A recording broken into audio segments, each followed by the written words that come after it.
Media के साथी, ये सब जो सेवा कर रहे हैं, उसकी चर्चा मैंने कई बार की है। मन की बात में भी मैंने उसका जिक्र किया है। सेवा में अपना सब कुछ समर्पित कर देने वाले लोगों की संख्या अनगिनत है। ऐसे ही एक सज्जन है तमिलनाडु के सी मोहन। सी मोहन जी मदुरै में एक सैलून चलाते हैं। अपनी मेहनत की कमाई से इन्होंने अपनी बेटी की पढ़ाई के लिए 5 लाख रुपए बचाए थे, लेकिन इन्होंने ये पूरी राशि इस समय जरूरतमंदों, गरीबों की सेवा के लिए खर्च कर दी। इसी तरह अगरतला में ठेला चलाकर जीवन यापन करने वाले गौतम दास जी अपनी रोजमर्रा की कमाई की बचत में से हर रोज दाल चावल खरीदकर जरूरतमंदों को खाना खिला रहे हैं। पंजाब के पठानकोट से भी एक ऐसा ही उदाहरण मुझे पता चला। यहाँ दिव्यांग भाई राजू ने दूसरों की मदद से जोड़ी गई छोटी सी पूंजी से 3,000 से अधिक मास्क बनवाकर लोगों में बांटे।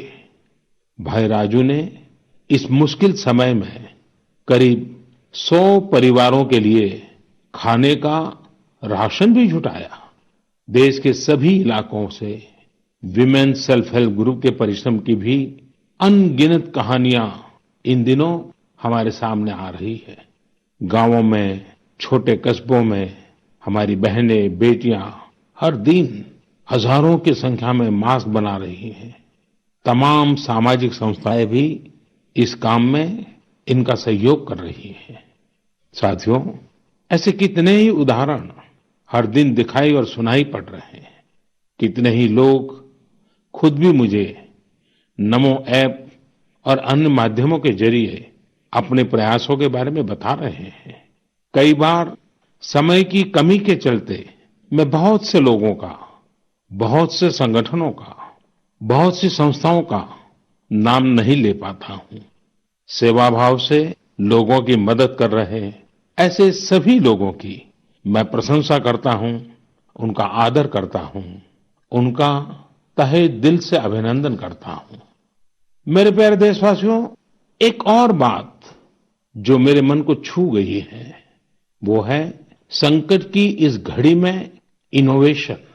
तमाम देशवासी गांवों से लेकर शहरों तक, हमारे छोटे व्यापारियों से लेकर स्टार्टअप तक, हमारी लैब्स कोरोना के खिलाफ लड़ाई में नए नए तरीके इजाद कर रहे हैं, नए नए इनोवेशन कर रहे हैं। जैसे नासिक के राजेंद्र यादव का उदाहरण बहुत दिलचस्प है। राजेंद्र जी नासिक में सतना गांव के किसान हैं। अपने गांव को कोरोना संक्रमण से बचाने के लिए उन्होंने अपने ट्रैक्टर से जोड़कर एक सैनिटाइजेशन मशीन बना ली है और ये इनोवेटिव मशीन बहुत प्रभावी तरीके से काम कर रही है। इसी तरह मैं सोशल मीडिया में कई तस्वीरें देख रहा था। कई दुकानदारों ने 2 गज की दूरी के लिए दुकान में बड़े पाइपलाइन लगा लिए हैं, जिसमें एक छोर से वो ऊपर से सामान डालते हैं और दूसरी छोर से ग्राहक अपना सामान ले लेते हैं। इस दौरान पढ़ाई के क्षेत्र में भी कई अलग अलग इनोवेशन शिक्षकों और छात्रों ने मिलकर किए हैं। ऑनलाइन क्लासेस, वीडियो क्लासेस, उसको भी अलग अलग तरीकों से इनोवेट किया जा रहा है। कोरोना की वैक्सीन पर हमारी लैब्स में जो काम हो रहा है, उस पर तो दुनिया भर की नजर है और हम सबकी आशा भी। किसी भी परिस्थिति को बदलने के लिए इच्छा शक्ति के साथ ही बहुत कुछ इनोवेशन पर भी निर्भर करता है। हजारों सालों की मानव जात की यात्रा लगातार इनोवेशन से ही इतने आधुनिक दौर में पहुंची है। इसलिए इस महामारी पर जीत के लिए हमारी ये विशेष इनोवेशंस भी बहुत बड़ा आधार है। साथियों, कोरोना के खिलाफ लड़ाई का यह रास्ता लंबा है। एक ऐसी आपदा जिसका पूरी दुनिया के पास कोई इलाज ही नहीं है, जिसका कोई पहले का अनुभव भी नहीं है, तो ऐसे में नई नई चुनौतियां और उसके कारण परेशानियां हम अनुभव भी कर रहे हैं। ये दुनिया के हर कोरोना प्रभावित देश में हो रहा है और इसलिए भारत भी इससे अछूता नहीं है। हमारे देश में भी कोई वर्ग ऐसा नहीं है जो कठिनाई में न हो, परेशानी में न हो। और इस संकट की सबसे बड़ी चोट अगर किसी पर पड़ी है तो हमारे गरीब, मजदूर, श्रमिक वर्ग पर पड़ी है। उनकी तकलीफ, उनका दर्द, उनकी पीड़ा शब्दों में नहीं कही जा सकती। हम में से कौन ऐसा होगा जो उनकी और उनके परिवार की तकलीफों को अनुभव न कर रहा हो। हम सब मिलकर इस तकलीफ को, इस पीड़ा को बांटने का प्रयास कर रहे हैं। पूरा देश प्रयास कर रहा है। हमारे रेलवे के साथी दिन रात लगे हुए हैं।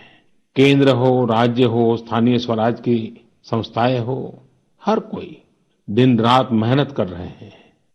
जिस प्रकार रेलवे के कर्मचारी आज जुटे हुए हैं, वे भी एक प्रकार से अग्रिम पंक्ति में खड़े कोरोना वॉरियर्स ही है।